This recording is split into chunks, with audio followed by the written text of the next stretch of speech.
Paul, and you're watching News at 10. Highlights for our lineup tonight. NCIA attracts approved investment of 17.25 billion ringgit. And 874 STPM candidates scored perfect 4.0 CGPA for STPM 2021.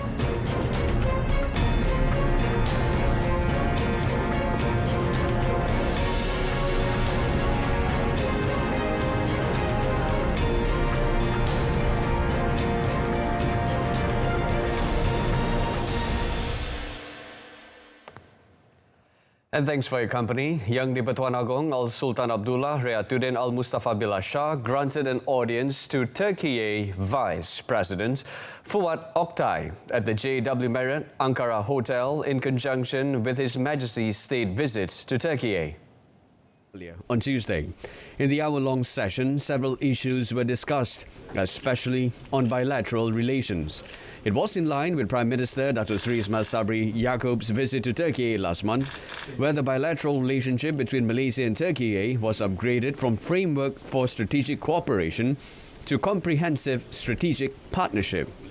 The upgrading of ties is closely associated to strengthening cooperation between the two countries in existing fields and also exploring new ones, including on food security, education, commodities, financial services, defense, oil and gas, and renewable energy. The Northern Corridor Implementation Authority, NCIA, has successfully attracted approved investments of 17.25 billion ringgit between January and July 2022. According to Prime Minister Datuk Seri Ismail Sabri Yaakob, the investments will open up 12,315 new job opportunities. The investments were supported by continued growth in the electrical and electronics, mechanical and electrical and medical devices sectors in the Northern Corridor Economic Region (NCER).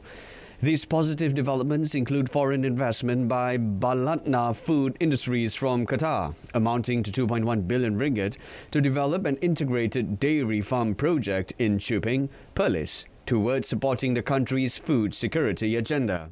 The Premier said this simultaneously proves the confidence of private investors in the economy and talent development ecosystem in this region. To increase participation of the private sector in strategic socio-economic programs, the NCIA is devising various inclusive efforts, such as the establishment of the NCER Human Capital Development Fund. A total of 874 candidates scored a perfect 4.0 in cumulative grade point average or CGPA in the Sijil Tinggi Persekolahan Malaysia STPM 2021, a slight increase compared with 741 candidates in 2020. Malaysian Examinations Council MPM Chairman Professor Datuk Dr. Muhammad Ekwan Toreman said of the total 584 candidates, or about 66.82%, were from the B40 group. He said that overall, the national CGPA for the 2021 exam has increased by 0.01 points to 2.79 from 2.78 recorded in 2020. Perasusan calon STPM 2021 yang mendapat lulus penuh dalam 5 dan 4 mata pelajaran berbanding STPM 2020 didapati telah meningkat sebanyak 0.73%, iaitu daripada 72.97% pada tahun 2020 kepada 73.70% pada tahun 2021. He said that a total of 42,369 candidates registered to sit the STPM 2021 examination with the attendance of 40,926 candidates. He also announced the list of the best candidates in the STPM 2021 examination, including the candidates with special needs and the Orang Asli category, who will receive plaques and certificates from MPM in recognition of their efforts to achieve excellent results. The Education Ministry MOE today launched a portal for complaints on bullying incidents in school and the Sekolahku Sejahtera Sepakat dan Selamat program. Its Senior Minister Datuk Seri Dr. Razzie Jidin said the decision was made to establish a safer, disciplined and crime-free environment in schools. The program was implemented in collaboration between the MOE and Home Ministry, as well as the Royal Malaysia Police (PDRM) and the National Anti-Drug Agency (AADK). Mesej kita bahawa kita sedang usahakan untuk menjadikan sekolah kita ini tempat yang selamat, dan dalam kita berusaha ini apa yang paling penting adalah untuk kita semua bersatu dan bersepakat bekerjasama membentuk keadaan di mana semua pihak apabila datang ke sekolah dapat merasakan bahawa sekolah ini adalah satu institusi yang selamat, insya-Allah. Speaking at a joint press conference with Home Minister Datuk Seri Hamzah Zainuddin after the launch of the portal today, he said the involvement of police in schools is to address issues of bullying among students. Meanwhile, the AADK will be directly involved in urine tests and an anti-drug programs to curb drug abuse among students. The special hotline can be contacted round the clock, and every complaint will be responded to immediately by the ministry. There needs to be a transformation of workplace culture to overcome bullying among public health sector workers. Health Minister Khairi Jamaluddin said changes will be done to underscore new principles and workplace culture values in the Health Ministry, MOH. He added that the findings of a review done by the Healthcare Work Culture Improvement Task Force were detailed and fair. Saya akan memberi respons minggu depan kepada laporan tersebut. Tetapi respons awal saya, kita akan bawa kepada satu cultural transformation, transformasi budaya tempat kerja di KKM. Dan saya akan menggariskan prinsip dan juga nilai-nilai budaya kerja yang baru di KKM selepas ini. According to Khairi, work pressure can help junior doctors and nurses adapt to important tasks. However, it should not go to the extent where bullying, humiliation, verbal, mental, and physical harassment take place. It is important to ensure how guidelines and work ethics are adopted in the workplace. And in other news, standard chicken will soon be sold at 8 ringgit per kilogram in Kuala Lumpur from 8 ringgit 90 cent per kilogram currently. Federal Territories Minister Dr. Sri Dr. Shahidan Kasim said the price level could be implemented after the ministry, through Kuala Lumpur City Hall (DBKL), gave rental reduction on business premises owned by the local authority. Kalau sekiranya menurunkan sewa itu masih belum cukup, kita akan bagi percuma kepada premis ini untuk bolehkan mereka turunkan harga ayam. Bila tu? Tembakan lain. Dia sedang buat satu demi satu. DKN ini sedang dalam proses, saya ingat akan terjadilah. Di Putrajaya, dia akan turun lebih rendah daripada RM8. Datuk Seri Shahidan said this after launching the ministry's Sehat dan Hebat program in Putrajaya today. Previously, on 21st July, Datuk Seri Shahidan announced that from 1st August, chicken prices in Putrajaya will be set at 8 ringgit and 50 cent per kg, much lower than the retail sitting price of 9 ringgit and 40 cent per kg. The Malaysia Livability Index (IDAM), which measures the level of livability at the local authority (PBT) level to improve the people's well-being, was launched today. Housing and Local Government Minister Datuk Seri Rizal Merican said the measurement structure of IDAM was formulated based on inspiration, or rather aspirations, of the rakyat, in line with the Malaysia Livability Agenda. Ia dapat kita bawa ke bawah untuk dijadikan satu naskah yang bersifat rakyat. It's a people-centric punya document. So, ia akan menjadi kayu ukur kepada pertamanya setiap penempatan yang telah ada, yang akan bakal diadakan, biarlah ia mempunyai ukuran tentang soal daya huni. IDEM is among the important indicators for the expansion and economic development of an area in order to improve the well-being of residents. The IDEM measurement framework in the first phase only used 23 indicators and would be expanded to 45 indicators that would be identified in the next phase. The framework was based on 6 main criteria, namely a prosperous and competitive economy, sustainable and safe environmental quality, prosperous communities, effective land use and resource utilization, quality basic infrastructure and efficient urban governance.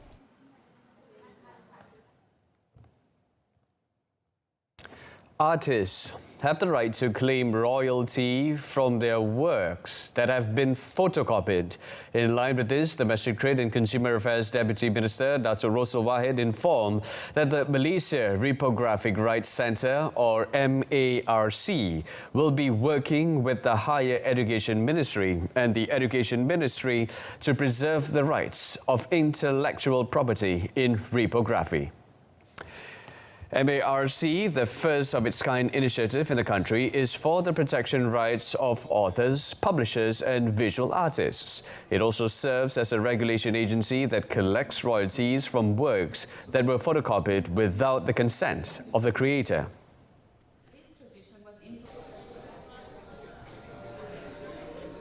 Pengguna bahan-bahan buku, komik, majalah, magazin dan sebagainya supaya bertanggungjawab terhadap apa yang mereka guna tersebut. Artinya mereka terpaksa ada sedikit bahagian diberi kepada penulis, kepada penerbit dan mereka terlibat dalam menyediakan idea tersebut.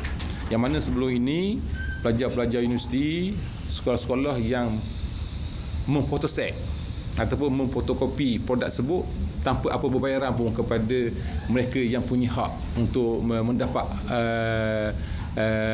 menggunakan idea tersebut.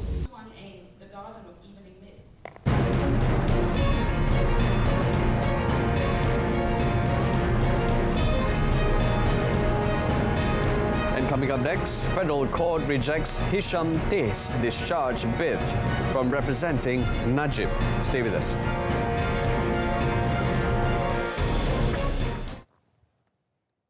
The Federal Court today dismissed lawyer Hisham Teh's application to recuse himself from representing Datuk Seri Najib Tun Razak in his final appeal to quash his conviction and sentence for misappropriation of 42 million ringgit belonging to SRC International Sendirian Berhad funds.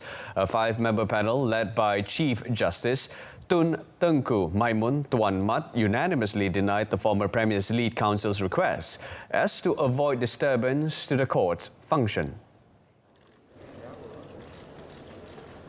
Earlier, Hisham told the court he would be arguing for Najib based on previous submissions filed at the Court of Appeal by Datuk Seri Najib's former counsel, Tan Sri Muhammad Shafi Abdullah, after the defence cited unpreparedness to present its case as they were appointed at the 11th hour.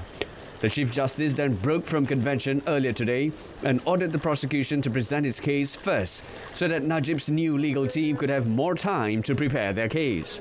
The prosecutor then told the Federal Court that all actions taken by Datuk Seri Najib Tun Razak in the SRC International Sendirian Berhad case were to achieve his personal desire to cause wrongful gain to himself and wrongful loss to the company. He submitted that there was no evidence whatsoever that the appellant had ever acted to protect and preserve the interests of SRC, as he was legally obliged to do so. Datuk Seri Sitambaram said the combined roles Najib played enabled him to execute his game plan to benefit from the funds of SRC, as he placed himself in a position where the SRC Board of Directors, BOD, acted on his instructions rather than as independent directors. The hearing continues tomorrow. 2 politicians and a student activist were charged at Kuala Lumpur Magistrates Court for failing to notify police over a protest gathering held in the city centre last month. The 3, Amanah Youth Chief Hasbi Muda, Batu PKR Youth Chief Muhammad Sabda Suluh Lestari Yahya, and activist Alif Naif Muhammad Fizam, however, pleaded not guilty to the charges. Rasmi pleaded not guilty when the charge was read to him before Magistrate Wong Chai Sia. The charge read that he failed to notify the Dang Wangi police 5 days before staging the gathering at Masjid Jamek Kampung Baru on 1st July, which was deemed an offence under Section 9, Subsection 1 of the Peaceful Assembly Act. Rasmi was allowed bail of 3,000 ringgit and the magistrate set 22nd September for case mentioned. At another magistrate's court, Sabda pleaded not guilty before Magistrate Azahra Arifin to a similar charge over a protest held in front of Sogo shopping complex on 9th July. He was allowed bail of 7,000 ringgit as the court fixed 28 September for case mentioned. Meanwhile, Alif, too, pleaded not guilty at another magistrate's court to a similar charge over a protest in front of Sogo on 23rd July. Alif, who is the student union representative of the International Islamic University Malaysia, was allowed bail of 3,000 ringgit by Magistrate S. Mageswari, who set 21st September for mention. If convicted, the three men could be fined a maximum of 10,000 ringgit. And over in the south, a couple was charged at the Johor Bahru Magistrates Court today with 2 counts of drug possession and trafficking earlier this month. The accused, Loh Kok Kiong, 49, and Soh Yong Zin, 32, pleaded not guilty when the charges were read before Magistrates Muhammad Zulhilmi Ibrahim. On the first charge, both of the accused were charged with trafficking 9.625 kilograms of methamphetamine at Block F 2110 Ataraxia 2, Jalan Forest City 15, Forest City in Gelang Patah at 11:15 a.m. on 9th August. They were charged under Section 39B, Subsection 1, Subsection 2 of the Dangerous Drugs Act 1952 and can be sentenced to death or life imprisonment with a minimum of 15 strokes of the rotan upon conviction.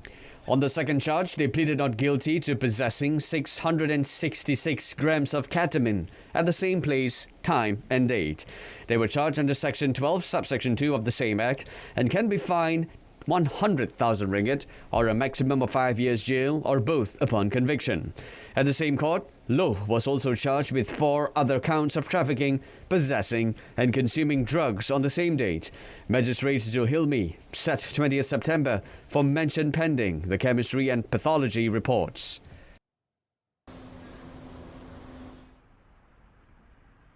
And in Pahang, Kuala Lumpur's Magistrates Court today sentenced 3 men to 8 months in prison after they pleaded guilty to injuring a Tafiz Centre teacher last week. Magistrate Siti Aisha Ahmad also ordered welders, one Hariswan Ismail, to school, leaving the victim with an injured right eye that required stitches.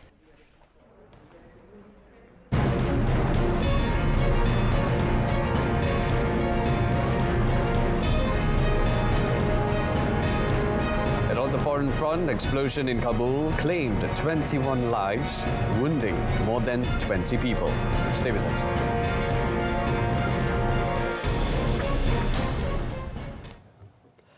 A blast ripped through a mosque packed with worshippers in the Afghan capital, killing at least 21 people and wounded more than 24 others. The number of bombing across Afghanistan has declined since the Taliban returned to power in August last year, but several attacks, many targeting minority communities, have rocked the country in the recent months. No group has claimed responsibility for Wednesday's evening's blast at Kabul's Sadikia Mosque, which has an adjoining madrasa. Kabul police spokesman Khalid Zadran confirmed that 21 people were killed in the blast and 33 others wounded. An Italian non-governmental organization, Emergency, which operates a hospital in Kabul, said it had received 27 victims, with 5 of them were children. They also reported 3 fatalities. It was reported that most of the patients were suffering from shell and burn injuries. Wednesday's blast comes nearly a week after a suicide bomber killed top Taliban cleric Rahimullah Haqqani along with his brother at his madrasa in Kabul. Haqqani was known for his angry speeches against Daesh, which later claimed the attack. Israeli security forces on Thursday raided the offices of multiple Palestinian human rights groups in the occupied West Bank, which the state has branded terrorist organizations. The military said soldiers and police officers closed 7 institutions and confiscated property in the overnight raids. At the Ramallah offices of human rights group Al-Haq, the front door had been welded shut and a Hebrew statement left saying it would remain closed for security reasons. Al-Haq is one of 6 Palestinian groups branded terrorist organizations by Israel in October for their alleged links to leftist militant group, the Popular Front for the Liberation of Palestine, PFLP. Israel has not publicly shared any evidence of the alleged ties to the PFLP. Last month, 9 European countries said they would continue to cooperate with the 6 groups after no substantial information was received from Israel to justify their terror designation. Staff from Al-Haq vowed to continue working despite computers and other equipment being seized. In a tweet, senior Palestinian Authority official Hussein al-Sheikh described the raids as an attempt to silence the voice of truth and justice. Taiwan and the United States announced plans for trade talks in the early autumn as a senior U.S. diplomat warned Beijing will continue to squeeze the self-ruled democracy it claims as its own. Tensions in the Taiwan Strait have soared to their highest in years after the recent visit by U.S. House Speaker Nancy Pelosi to Taipei. The office of the U.S. Trade Representative in a statement said the negotiation would cover a variety of areas, including agriculture, digital trade, regulatory practices, and removing trade barriers. Taiwan Foreign Ministry later tweeted they welcomed the opportunity to deepen economic collaboration between the 2 countries while shaping a new model for trade cooperation in the Indo-Pacific. The United States and Taiwan share a long-standing trade and investment relationship. The island is also a crucial global supplier of some of the most advanced semiconductors used in mobile phones and laptops to cars and missiles. However, Taiwan's largest trading partner by far remains China, which bristled at the announcement and said it, quote, firmly opposes the plan. Beijing's Commerce Ministry spokeswoman Xu Jueting earlier today said the country has always opposed any official exchanges between any country and the Taiwan region of China. Beijing views Taiwan as its own territory, while Washington diplomatically recognizes Beijing over Taipei, but maintains de facto relations with Taiwan and support the island's right to decide its future.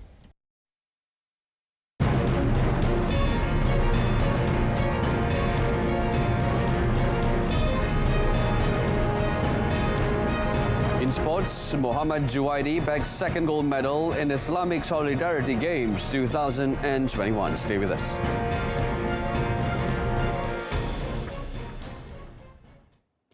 National archer Muhammad Juwaidi Mazuki continued to shine in Konya, Turkey when he came out tops in the men's individual compound event at the Islamic Solidarity Games 2021 today. He claimed the gold medal after defeating Iran's Muhammad Saleh Palizban 148 to 137 in the final.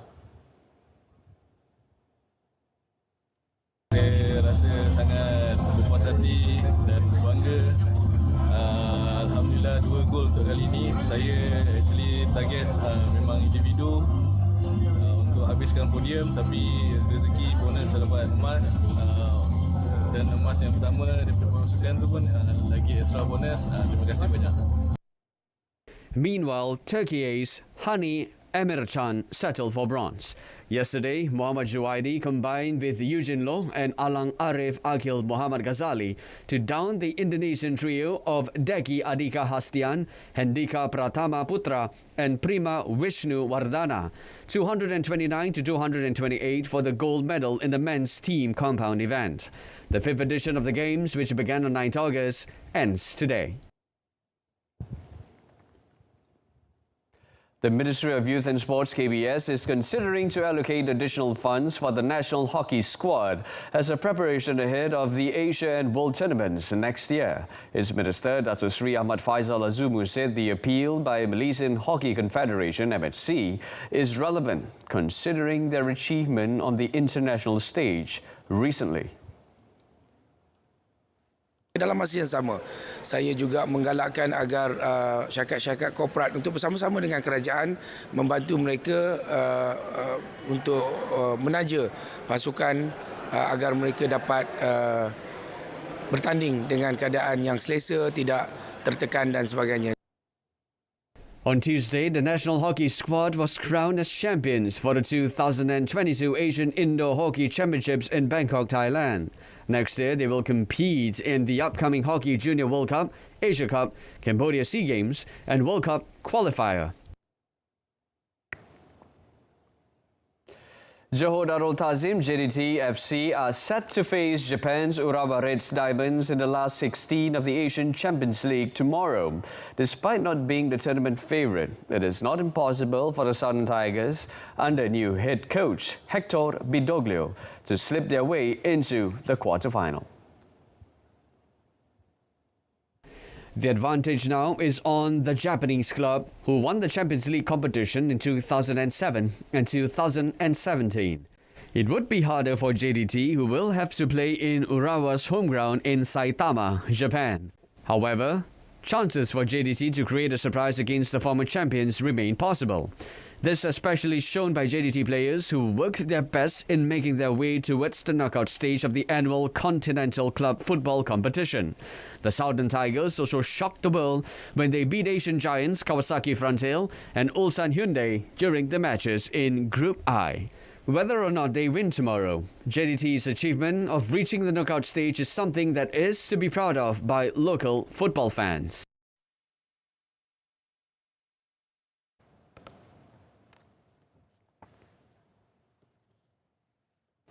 And that's all the time we have for tonight. Highlights of the night. NCIA attracted approved investments more than 17 billion ringgit in the first 7 months of 2022. Don't forget to tune in to updates at noon for the latest news. Till then, it's lights out. I'm Brenda Paul. Take care, good night, and thank you for your company.